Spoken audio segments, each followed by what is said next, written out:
As we get closer and closer to the midway point of the 2022 college football season, we've seen a lot of quarterbacks get better and a lot of quarterbacks get worse. That's an obvious statement, but in today's video, we're going to continue our series where I talk about certain quarterbacks who I think you should buy stock in. We're to go through how their seasons have gone, how they have gotten to this point, and my expectations for them in the future. It's pretty self-explanatory, but before we get into it, we're on the road to 100K, so quickly be sure to hit that subscribe button, leave a like if you want to support today's video, turn on notifications so you never miss when I upload, and let me know another player or topic I can cover in my next video. Now, let's talk about 8 quarterbacks who you should buy stock in. The first guy I want to talk about is Swann. He is a new starting quarterback at Vanderbilt, and it's pretty shocking that he has gotten to this point. Going into the year, he was the third string quarterback behind both Ken Seals and Mike Wright.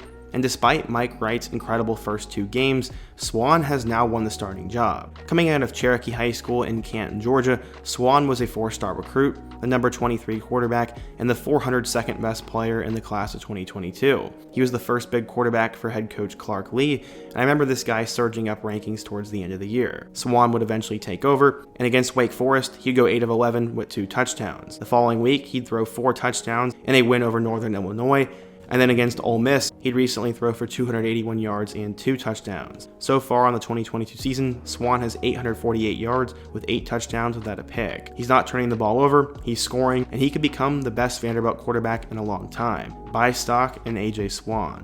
The next guy I want to talk about is Jackson Dart. Coming out of Corner Canyon High School in Utah, Dart was a 4-star recruit, a top 10 quarterback, and a top 100 player in the class of 2021. He would join Miller Moss in the 2021 recruiting class at USC, and he'd become the backup to Keaton Slovis. After Slovis struggled, Dart would come in and throw for 1,353 yards with 9 touchdowns and 5 picks.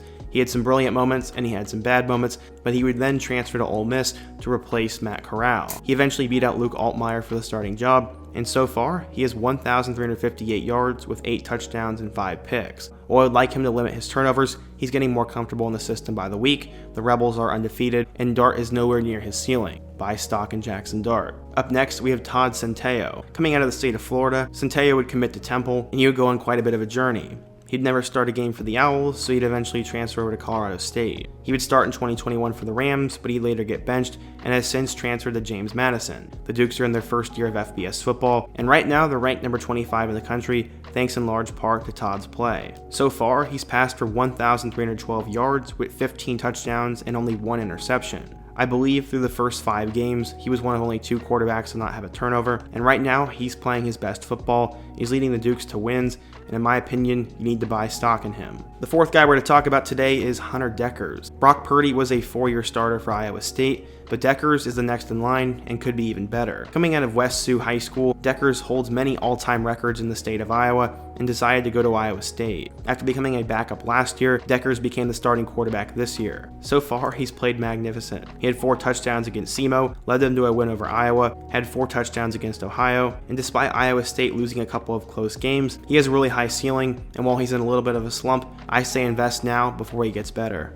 As we reach the halfway mark, be sure to let me know your thoughts down below and leave a like if you're supporting today's video. Coming out of Lewis Central High School in Council Bluffs, Iowa, Max Duggan was a 4-star recruit, the number 5 dual threat quarterback, and the 229th best player in the class of 2019. He decided to go to TCU, where he was in a logjam at the quarterback spot. He'd eventually win the job, and after 3 years of starting with TCU, he started to fall off. That's why Coach Dykes originally went with Chandler Morris, but when Morris would go down in week 1, Duggan had to take over. Ever since then, he has taken off. He's thrown for 1,305 yards with 14 touchdowns and only 1 interception. He also has 200 yards and 3 scores on the ground, and most notably had an insane game against Oklahoma. Currently, the Horned Frogs are undefeated, and Duggan is trying to make a name for himself and become the best quarterback in the conference. Buy stock. Up next, we're going to talk about Talia Tangavaloa. He's obviously the brother of former Alabama and current Dolphin star Tua Tagovailoa, but instead of playing his high school ball in Hawaii, he'd go over to Alabama. His family would move to Alabama to be able to watch Tua,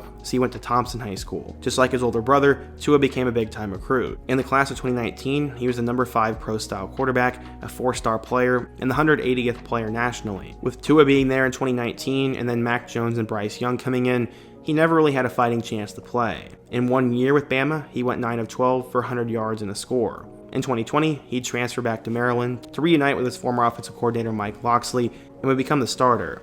He threw 7 touchdowns and 7 picks in his first year, but in 2021, he started to show what he was capable of. He threw for nearly 4,000 yards with 26 touchdowns and 11 interceptions, but for the most part, Maryland was pretty boring, and he didn't win any big games. So far this year, Talia is on a mission to prove that he's both an NFL quarterback and can lead Maryland to wins. So far, he has 1,731 yards with 11 touchdowns and 5 picks. He's had that big playability, he's currently second in the Big Ten in passing yards, and is finally coming in to be that quarterback we all expected him to be. Buy stock now before he gets even better. Now we're going to talk about JJ McCarthy at Michigan. Pretty much everyone is familiar with him, as after spending time at IMG Academy, he would transfer back up to Chicago, and at the time he was rated as a 5-star recruit. He fell in love with Jim Harbaugh in the Michigan program, so he decided to become a Wolverine. In the class of 2021, he was the number 5 quarterback and the 25th player nationally. He would arrive at Michigan as the backup to Cade McNamara and would get an opportunity to play in certain packages and sometimes to get drives of his own. He combined for 7 touchdowns last year. This year though, after Cade struggled, it was time for McCarthy to take over.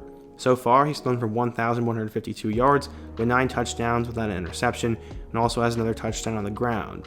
While he is young and learning the system, McCarthy is getting more comfortable and confident by the week. He's not turning the ball over, and I think he has a higher ceiling than any Michigan quarterback in the last few years and can help the Wolverines get back to the promised land. This guy is really good, but he's only going to get better, so buy stock. The final player we're going to talk about in today's video is Drake Maye. If you're a North Carolina fan, you're more than familiar with the last name Maye, as his brother Luke played for the Tar Heels and had a famous game-winning buzzer beater to beat Kentucky in March Madness. While Maye's NBA career didn't really work out, his little brother Drake was going to become a star at the quarterback spot. He eventually went to Myers Park High School in Charlotte, North Carolina, where he played alongside current Texas A&M receiver Moose Muhammad. Maye was so good that he was nearly ranked a 5-star recruit and decided to commit to Alabama. After spending a lot of time thinking and seeing what Sam Howell did, Maye decided though he was going to flip to Mack Brown at North Carolina. There was obviously some pressure from his family, but I think Maye made the right decision. Last year, he sat on the bench behind Howell, got better, and learned from a really good player. This year, he beat out 2 other players for the starting job, and so far, he's been insane. He threw 5 touchdowns in week 1 against Florida A&M, 4 touchdowns in a close win over Appalachian State, and then had 2 more scores in a close win over Georgia State. He'd have an insane performance against Notre Dame, as he went for over 300 yards and 5 scores in a loss there, had 5 combined touchdowns in a blowout win over Virginia Tech, and then this past weekend had over 300 yards and 2 touchdowns in a close win over Miami. While he did have 2 costly picks in that Miami game, they ended up winning. So far through the year, Maye has 1,903 passing yards, 21 touchdowns, and only 3 interceptions. He's currently 7th in the country in yards, 3rd in touchdowns, and has the 2nd highest QBR. He's winning big games, putting up big stats, looks super confident, and right now, he's starting to play his way into the conversation to be the number 1 pick in 2024. Obviously, there's a lot of time still, but invest in Drake Maye before he becomes the next big thing. He's almost there, but he can still improve in a lot of areas. So yeah, in today's video, we talked about 8 quarterbacks who I'm really high on, who you should buy stock in, talked about who they were, how their seasons have gone, and what has made them so good. But what do you think? What are your thoughts on all 8 of these quarterbacks? Who is a player I should include on my list next time? And what's another player, topic, or situation I could take a look at in my next video? Be sure to let me know down below. Leave a like if you want to support the channel, subscribe if you're new, and check out all my other videos on the end screen. I hope to see you guys again soon, but until next time, peace.